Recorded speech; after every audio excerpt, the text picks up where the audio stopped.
Hello there, welcome to the Saroy channel wherever you are in the world, and so much love to each and every one of you. How are you doing?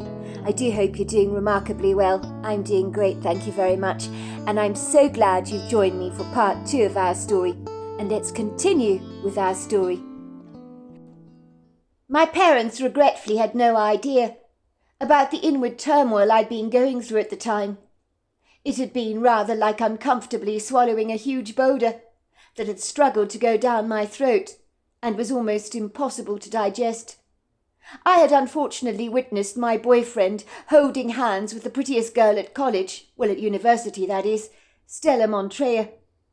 The worst part of it all was when I saw them together in that Mexican restaurant. At first I had no idea it was my boyfriend, but I could tell this couple were smitten with each other. But when I think back about it, it makes my skin crawl. I certainly hated my ex-boyfriend's betrayal. And in that moment, I hated Stella when I realized that she was with him, for being so annoyingly pretty. No wonder he had dropped me like a brick and pursued her instead. I was not your stereotype pretty, if you know what I mean. I had slightly unusual looks in a pre-Raphaelite sort of way. Fair skin and long curls of dark hair, with natural auburn red highlights. The kind of hair that when you look into the sun, you will pick up all the red hues. I was quick to spot the flaws and imperfections in my appearance, as we all do. I didn't particularly like the light sprinkling of freckles on my nose, that my father thought were endearing, and the extreme whiteness of my porcelain skin, which would annoyingly never tan. But I did think my blue eyes were my very best asset.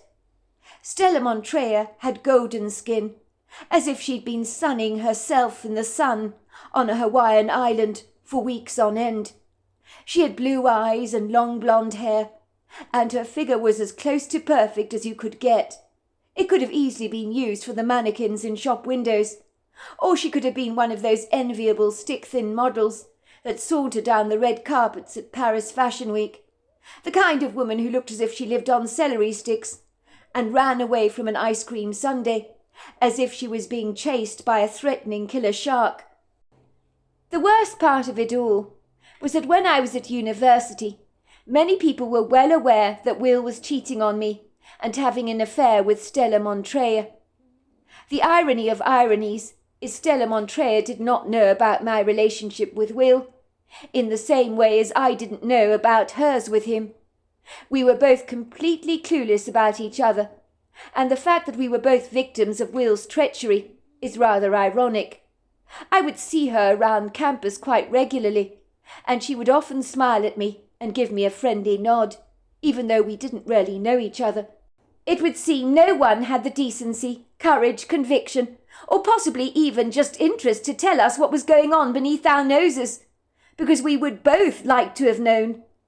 I found out myself when I happened to be invited to a Mexican restaurant in town with a girlfriend of mine, and I very nearly never went. Will had let me down earlier that evening, saying, "Sorry, babe, I've got a ton of studying to do. So much hard work, you have no idea. These final exams are incredibly important. I cannot afford to screw up. But the good thing is it won't always be like this. One day you will see it's all worth my while, all the hard work I mean, when we begin to rake the money in." When me and my friend Carol had entered the Mexican restaurant together to order our tacos with tons of guacamole, we had both noticed, to our amusement, a couple in the far corner of the restaurant, swooning over each other. Carol had chuckled, "Look at that couple over there in the corner. Can't keep their hands off each other, can they?" I had chuckled. I remember thinking that their open displays of affection were the kind of thing you would likely see in the streets of Paris, where it's pretty common to see people publicly kissing. We watched the couple through the course of the evening. The woman was facing my direction, so I recognized her at once. I could see she was having a good time laughing. A lot of snuggling up to her boyfriend was going on. In that moment I felt rather envious, wishing my boyfriend could have taken me out like this, and regretting the fact that he was so busy this evening with all the hard work he had to do. I persuaded myself that Will was right. In the end, his hard work would ultimately pay off, as after all we wanted to spend the rest of our lives together. I recognized the girl as Stella Montreuil. She possessed those stereotype good looks that I'd always admired. At this time her mystery boyfriend was facing away from us, but he looked surprisingly familiar. Where did I recognize him from, I wondered. From the back view he looked a little like my boyfriend Will. I was eager to see who Stella Montreuil appeared to be dating. Finally the man waved an arm at a waiter, and made that squiggly sign in the air, indicating that he wanted to pay the bill. The waiter nodded, and went scuttling over to him, with the bill and his portable credit card machine. The bill was efficiently paid, and when the couple rose to their feet and got up to leave, the man turned around to take Stella's small hand firmly in his. Stella looked incredibly happy. She was wearing such a bright, contented smile on her face. Her skin was prettily flushed, as if she was blushing. Maybe she was slightly embarrassed because of all the canoodling the couple had been doing in the corner, like a couple of frisky teenagers getting caught behind a couple of bushes. I was admiring how pretty she looked in her bright red tank top dress she was wearing, with the shoestring straps, that for a brief moment I didn't even look at the young man in her attendance. I think it's because young women naturally compare themselves with other women. When I did look at the young man that was holding Stella's hands more clearly, I very nearly fell out of my chair in astonishment, my mouth dropping open so wide that I could have practically swallowed a large goldfish without any problems. For a moment I thought my vision was badly impaired, so I narrowed my eyes to focus more clearly on the couple. But there was no doubt what I was seeing was real. I realized the young man holding Stella's hand, like an adoring husband with his wife, was no other than my boyfriend Will. No wonder his back view had been so astonishingly familiar. How did I fail to recognize it was actually him? How could I be so imperceptive, I wondered. How could Will even do this to me?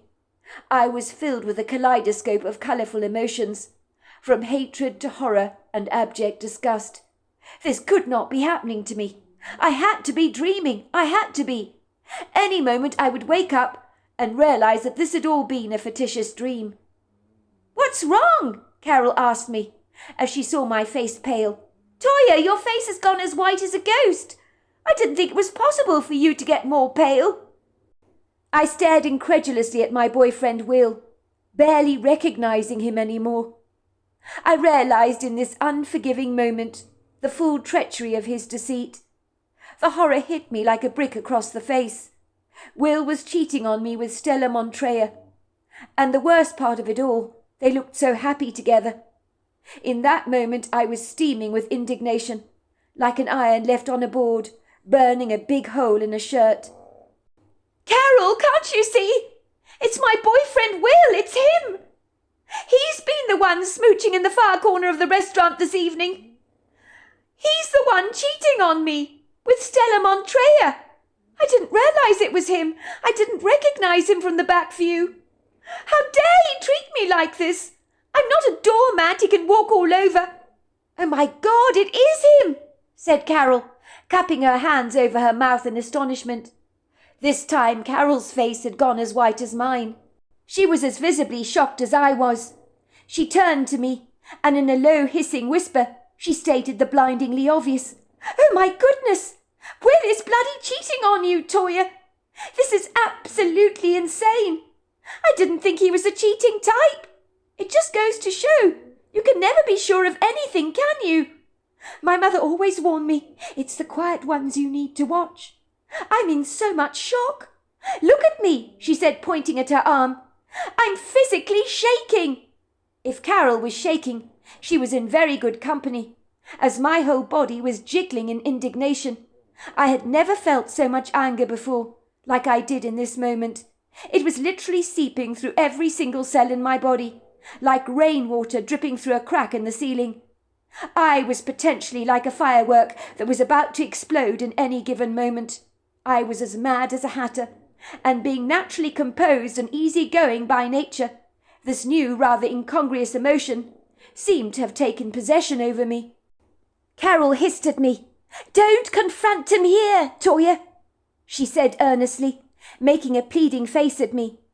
She reached over the table to grab my upper hand, as if premeditating what I was about to do. "You don't want to cause a scene in front of all the diners here. Please don't, Toyah. It'll be very embarrassing. You can confront Will later, when we get out of the restaurant, but please, not here."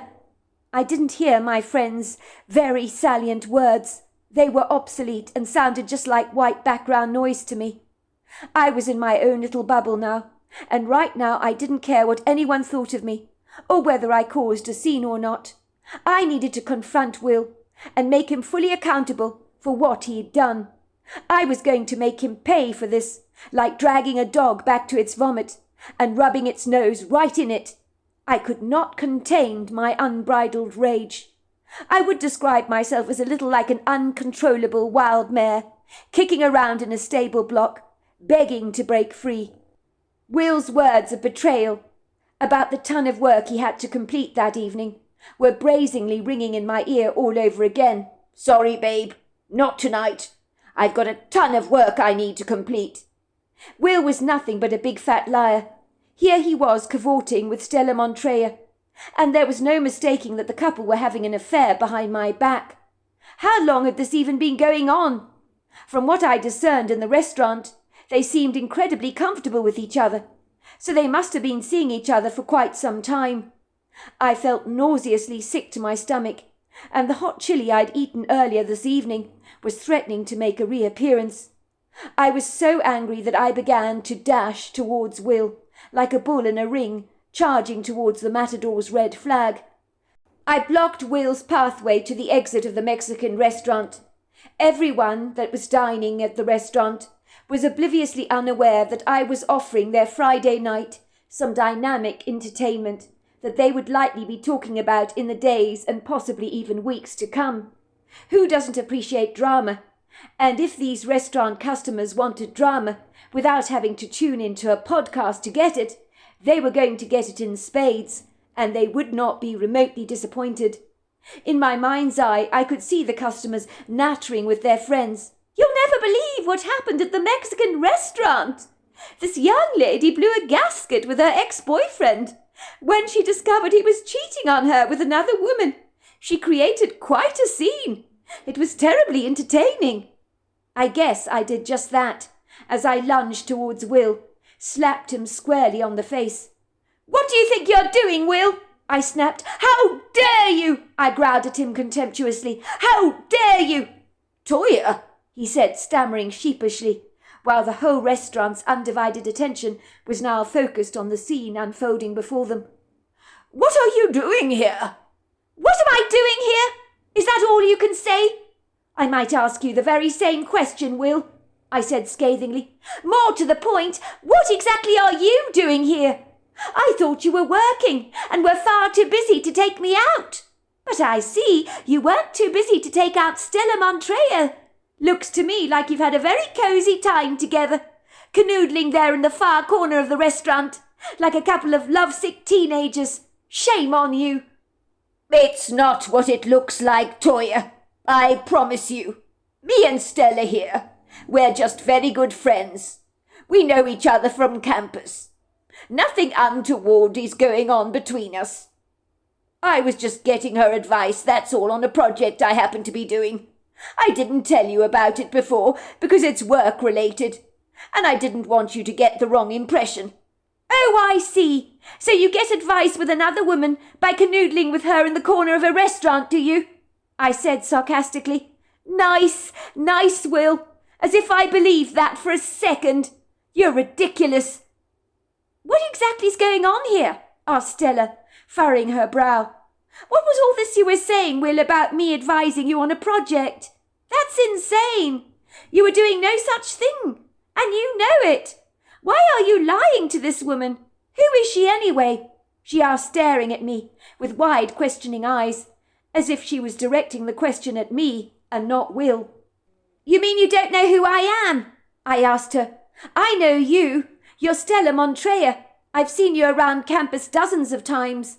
My name is Toyah, And for your information, Will and I have been together for 4 years.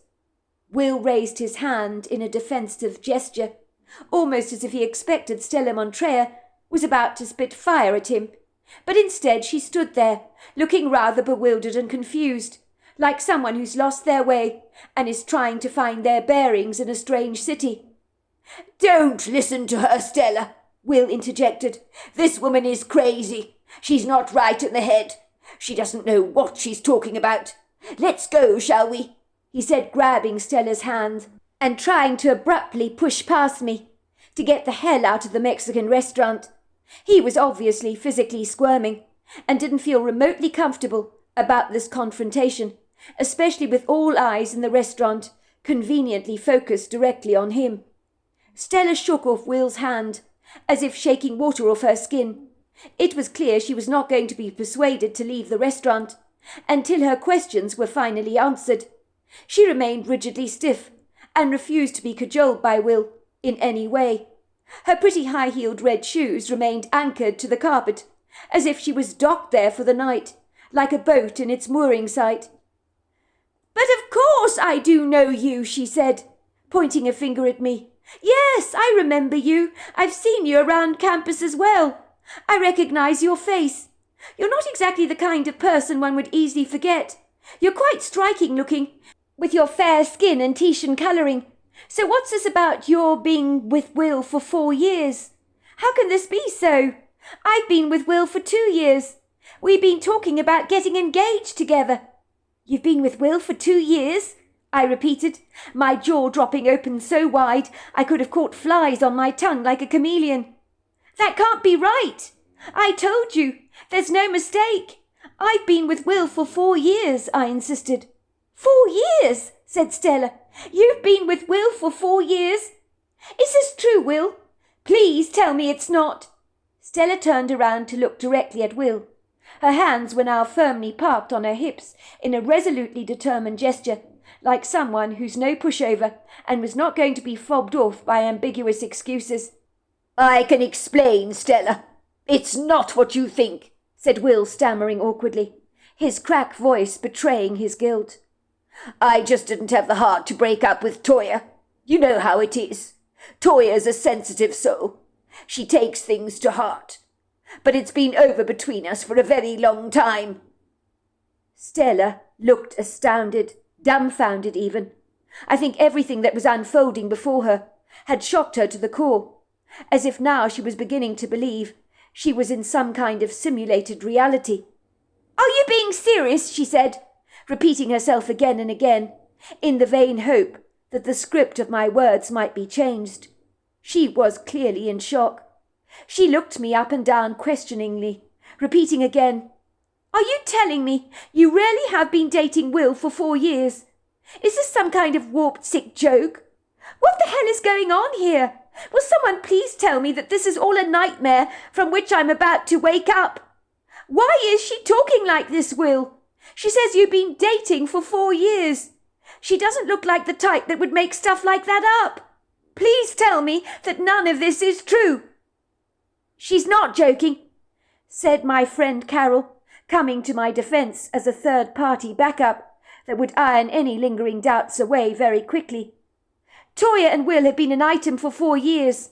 I know this because I hang around them a lot, as the miserable third party, so to speak. Last year, Will actually asked Toya to marry him, but she said she wanted to wait a little longer before they eventually tied the knot. I hate to break it to you, Stella, but they have been going out for that long. It is true." Stella turned around to look at Will with a killer glare that would have made a Portuguese man of war tremble in his own jelly. "Look, it's not what you think, Stella. I'm not remotely in love with Toya," he said, pointing at me, as if I was the turd at the bottom of his shoe that he'd had the grave misfortune to stand in. "It's you I've always wanted. It's always been you, Stella. Yes, I was dating Toya. She meant nothing to me.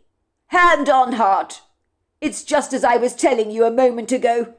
I did not know how to break up with Toya. She was so desperately in love with me. You know what it's like. I didn't have the heart to hurt her feelings. I just couldn't find the right moment to tell her the truth. that it was over between us. I knew she wouldn't take it terribly well, but I was working my way around to doing it. I promise you that." "Oh, my heart bleeds for you, Will," said Stella sarcastically, making a contorted face. "You couldn't break up with Toyah, could you? Because you never intended to break up with her in the first place. You were stringing us both along. You disgust me, Will."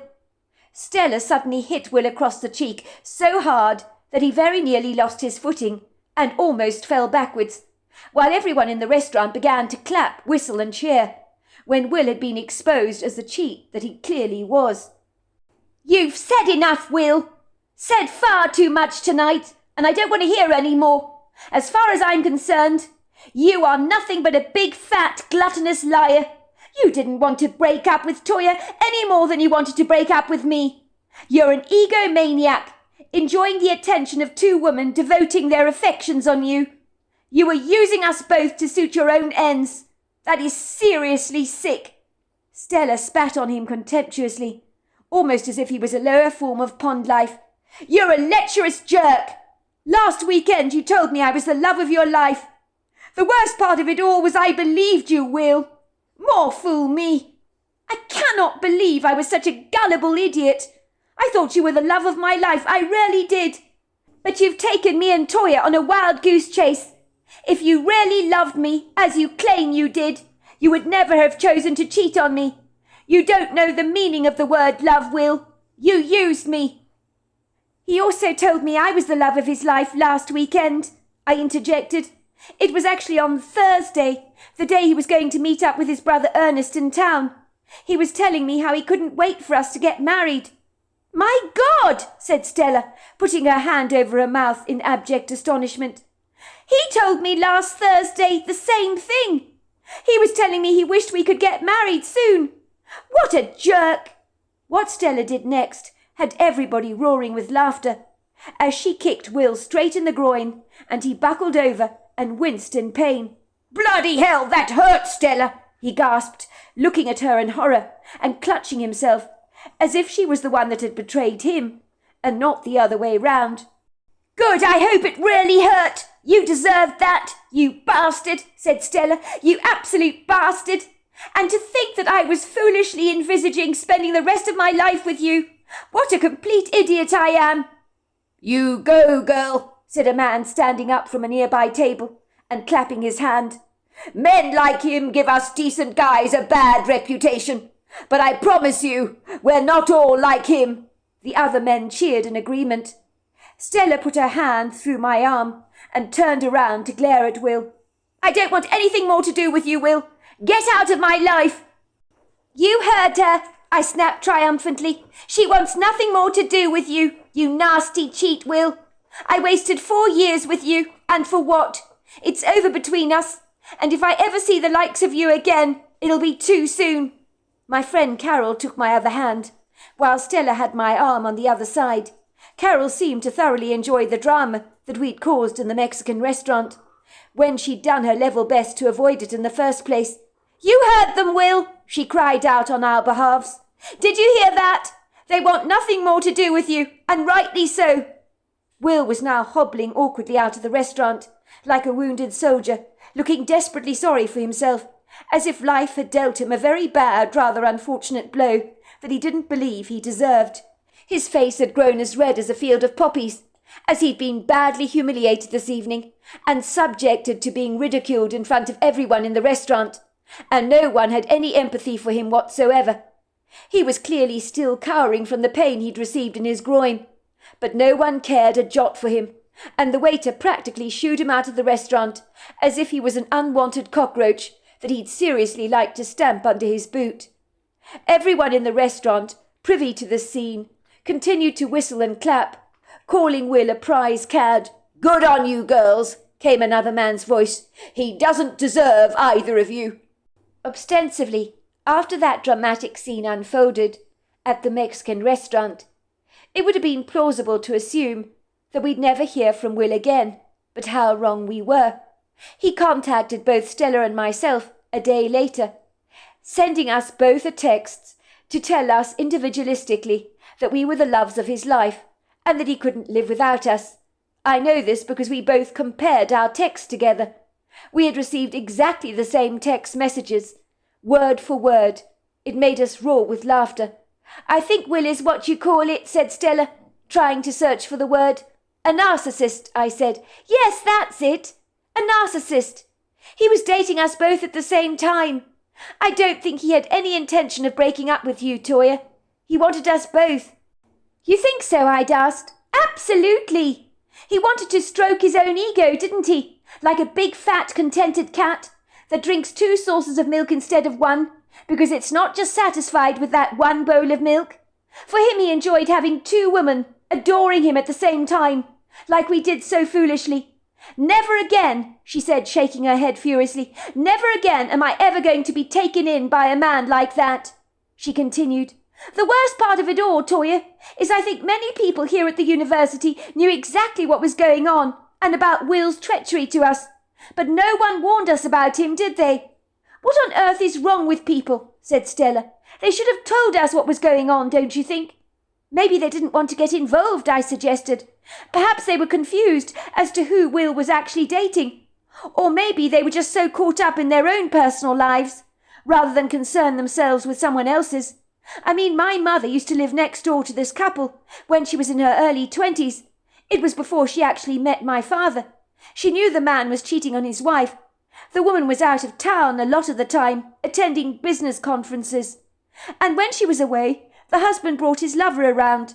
My mother never mentioned a thing to the lady. She didn't know her well, you see. She thought it wasn't her place to interfere, so she did nothing. She was, of course, tempted to put a note through the letterbox and say your man is cheating on you, but she didn't even know the woman's name. In the end, the woman returned home from her conference earlier than was expected, and I guess she caught them in the act, as my mother observed her kicking her man out of the house. She observed the whole thing. I suppose that's it, Stella agreed rather miserably. People just don't want to interfere, do they? But I wish to God I'd known what was going on. I hate to think of all the time I wasted with that loser. You only had 2 years with him, I reminded her. I was stuck with him for 4 years, and I didn't know what he was really like. That's true, Stella admitted. You're worse off than I was, Toyah. Not that that's any consolation, of course. We're both mugs, that's all I can say.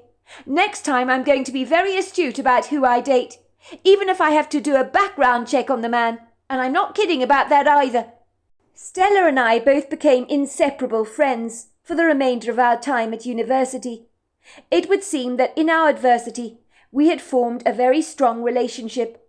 Unfortunately, Stella had to go to France for a couple of years, where she'd be working with a world-famous fashion designer to produce clothing, so we kept in contact, and by the sounds of things she was in no hurry to return to America, and had fallen madly in love with a Frenchman called Prt2of4, who she assured me was the salt of the earth. I reminded her that some Frenchmen have a wife and a lover at the same time, rolled into one, but she assured me that was not the case with Prt2of4.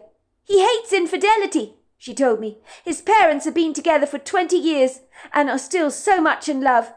I was pleased to hear Stella's good news, of course I was, and happy for her, if not a little envious. As for Will, I never heard from him again, and I didn't want to either.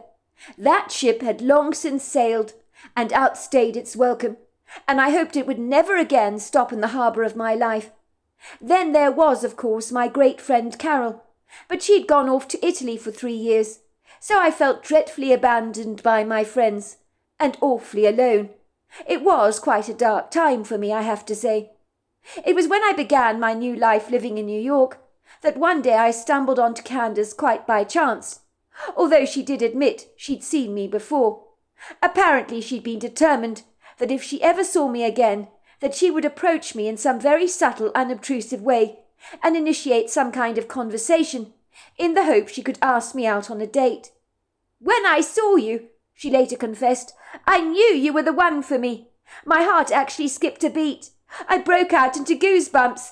You were the most beautiful girl I'd ever seen, with your fair skin, blue eyes and Titian colouring. I was completely smitten. On that late, unassuming morning, I had been grocery shopping, at the store, with a basket in my hand, studying the avocados on display, and being rather challenged into deciding which one to put in my plastic bag, They all appeared to be very ripe, and for the life of me I didn't know which ones to select, as so often when I returned home I'd open up an avocado only to find it was badly bruised on the inside and only good enough to be thrown away in the trash and promptly discarded. When Candace saw me, she came over to my side. She gave me a bright, warm, cheery smile. There was nothing about her that made me believe she was gay. She was like the typical girl next door. She had shoulder-length hair that was heavily highlighted, styled in a sleek, very stylish but easily manageable bob, golden-coloured skin that was acquired from spending some time in the sun, and pretty, very expressive brown eyes, framed by luxuriously thick dark eyelashes that were definitely not the fake kind. Candace was wearing trendy combat mustard-coloured boots on her feet, with red laces, ripped jeans and a casual sweatshirt in pink that had something to do with cancer awareness. Well, that's what she told me later anyway. "You're looking for the best avocado, I can see," she said. "You're probably wondering which one to choose, aren't you? That won't be bruised, am I right, or am I right?" I chuckled. "You're right," I admitted. "For some reason I'm terrible at choosing avocados. I always seem to get the duds. Don't ask me why." "Don't worry. This time you're going to be lucky. Help is at hand. I know all about avocados. Do you want to eat it today or in a couple of days' time, as it will determine the ones I choose for you?" "Well, I want to eat one tonight and a couple over the next couple of days," I said. "Gotcha," said Candace. "You want one that's ripe right now, and the other to become ripe in the next couple of days." She began to fastidiously inspect the avocados, one by one, confidently choosing the correct ones to put in my bag. "The softer one is the one you need to eat today," she told me. "Thanks," I said. "You're a real lifesaver." "It's only a pleasure," she said. We both parted ways, and I continued to shop. But as I exited the store, I bumped into Candace on my way out. I thought it was by accident, but on her part it had all been strategically planned. "Oh, there you are again," she said. "Fancy running into you like this. It must be serendipity, as they say." "Thanks for helping me out with the avocados," I said, appreciatively. "I'm looking forward to eating the ripe one when I get home. The best way to eat avocado is on toast with black pepper, I find. I like it with crispy bacon and a poached egg. That combination is my favourite." "I tell you what," said Candace, "it's almost 12 o'clock. I don't know about you, but I'm starving hungry, especially with all that mention of food. Would you be interested in joining me for a spot of lunch? Or do you have a significant other waiting for you back at home?" "No, I'm not married," I said. "I live alone." "Well, in that case, how about we find a place where there's an avocado on the menu for you? If you like it so much, that is. We could go to a Taco Bell if you like. They specialise in guacamole. Or anywhere else you fancy. It'll be on me, of course. You're not doing anything, are you?" she asked me, looking hopeful. What Candace failed to realise was that I was going to be spending a lonely weekend back at my apartment, so her offer of lunch was gladly welcome. What harm could it do? Maybe we could finally become friends. So I accepted her kind invitation, not knowing where it would ultimately lead. I didn't know Candace was gay, although she told me soon enough, over lunch, when she told me all about her ex-girlfriend. "How long were you together?" I asked her. 6 years, said Candace. "It was a serious relationship, but Ruth didn't want to commit. One day I discovered she cheated on me with another woman. I was totally devastated. She told me she didn't love me. She claimed I was far too possessive and overbearing. Can you believe that?"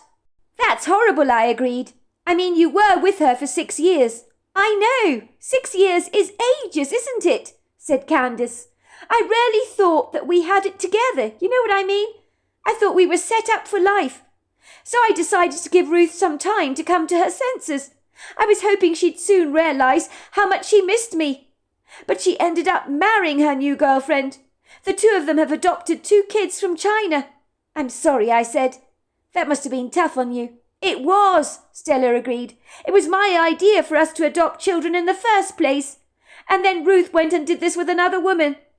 In the end, I had to get on with my life. But it's been very hard." "I can imagine. Have you always known, that you were gay?" She laughed. "You can say it. You don't have to be reticent about that." "Of course I've known.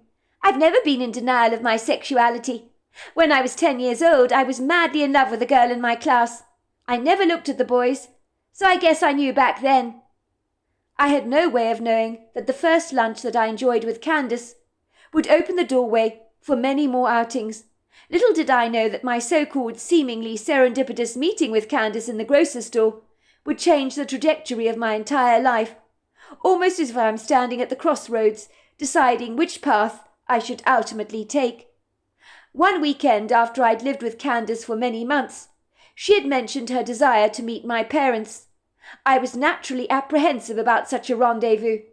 I was unduly worried that Candace would blab about her romantic feelings she had towards me, that on my part were never reciprocated.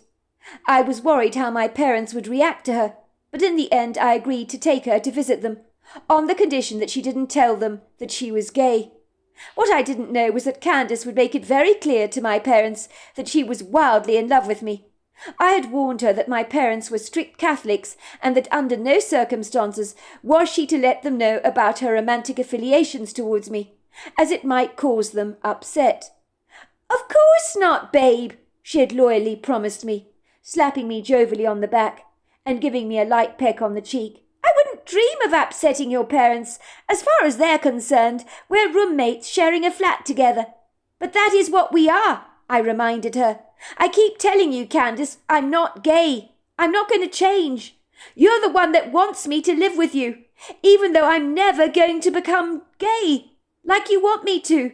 I can't be something I'm not, Candace." "Oh, for goodness sake, Toya, do you want to go there again?